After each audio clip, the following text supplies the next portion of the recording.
Hello and welcome to another Contemplative Living, where we talk about concepts to bring contemplative living into our everyday life. Well, I know I wasn't here last week. I was at a retreat and taking some time here in Virginia Beach with other near-death experiencers, and it was just great to get back to interacting and being with my peers.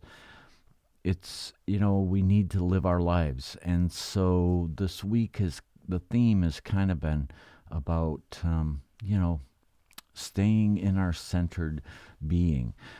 Spirit once said to me that the heart of the human problem is a lack of heart-centeredness in our creativity and initiating the best now for tomorrow. So, living in the present and being present is what it's really all about. So let's get to it. Welcome to Contemplative Living, where we view contemplations for the week to have a better understanding of our spiritual paths. This is Contemplative Living with Dave Bennett, contemplations and reflective meditations.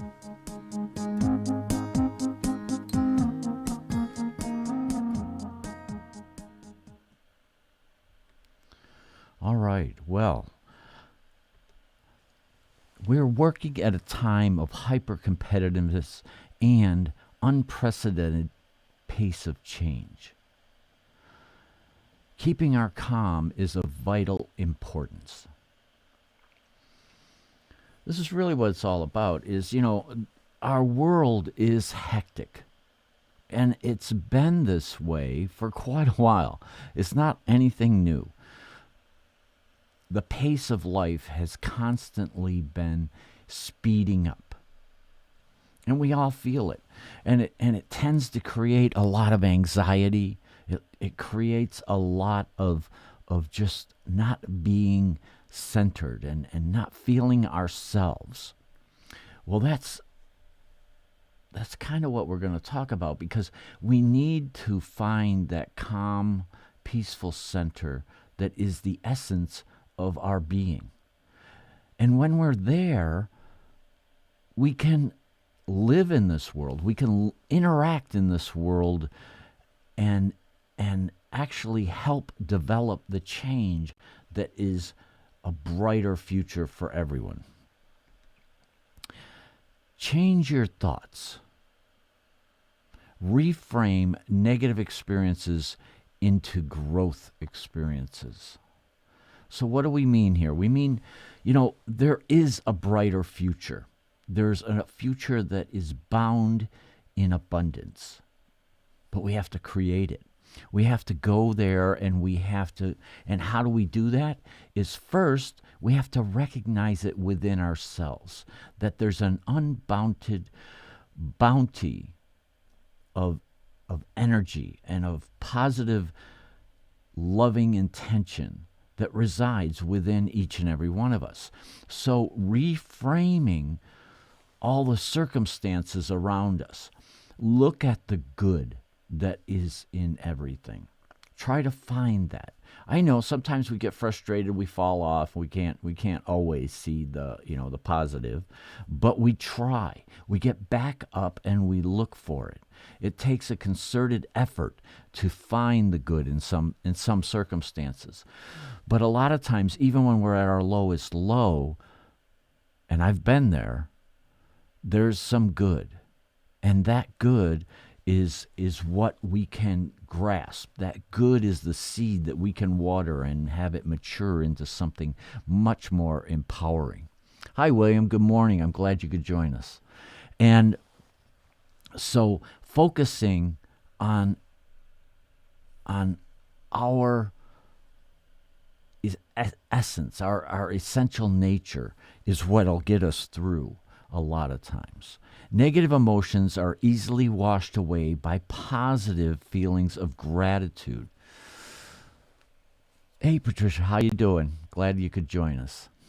So, yeah, gratitude is my foundation stone. It's what I go to. When I'm feeling out of sorts and I want to resume that sense of calm, peaceful center within me, I use gratitude. In fact, that's how I start my day. I don't even put my foot on the floor in the morning without giving gratitude. Justine, I'm glad you're here. Thank you. Good morning. We don't realize the power that gratitude has. When we go into a state of pure and positive gratitude, it within us, it's like a flower that opens, and the ego is quieted, because to be in gratitude, we are connected to our pure essence, and that essence is what's helping us and to see and be grateful. And now when I was grateful, like even when I was in a bad way with stage 4 lung and bone cancer, I was grateful for the opportunity to be where I was. And it sounds a little crazy, but I knew that I was gaining a lot of spiritual growth. I was gaining a lot through that time of suffering. Not just the suffering. I wasn't focusing on the suffering. I wasn't what we would perceive as negative. I was focusing on what I could grow, how I could grow, and how I could squeeze the juice out of this experience, even as horrific as it was at the time.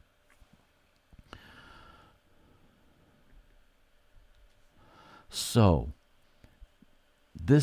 I mentioned that I was at a retreat this last weekend. That's why I didn't have a podcast this last weekend.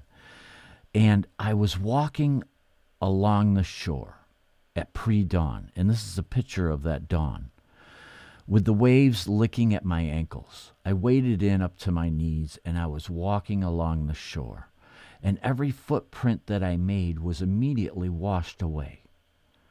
And it was an amazing insight, a contemplative insight in that moment of the impermanence of this life. Yes, we do make footprints, but either the wind or the waves are going to wash them away.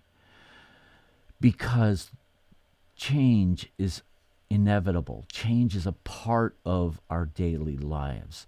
But when we allow the change to be the major impetus in our circumstances that draws us away from ourselves, then we're not benefiting. So what we want to do is recognize that everything is impermanent. And that's empowering, because it allows us to keep moving forward. It allows us to be who we are.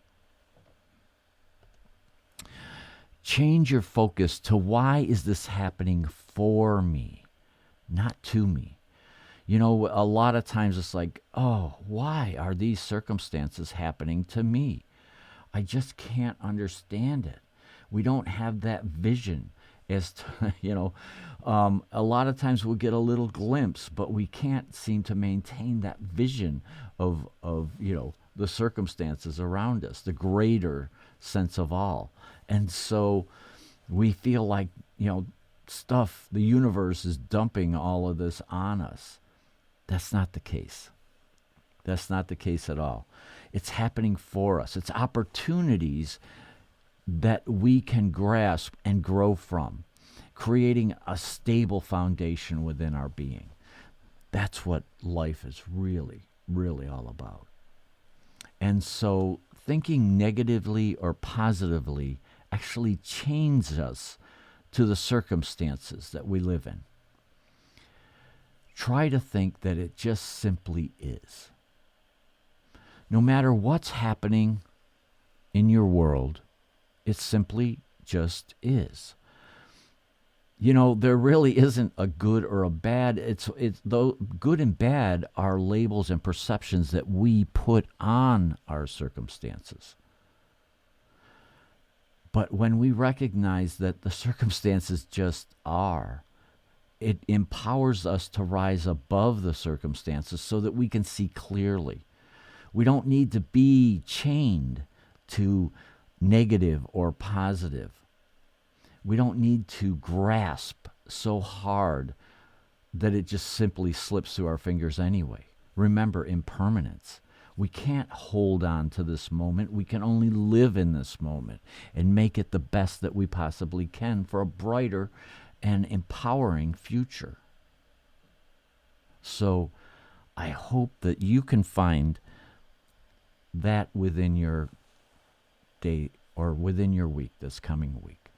I hope you can recognize the impermanence and that the circumstances just are, and that you can work forward. Thank you, Aurora. I'm glad you're here. And keep moving forward, because that's what it's really all about. Blessings and peace, and have a beautiful week. Namaste.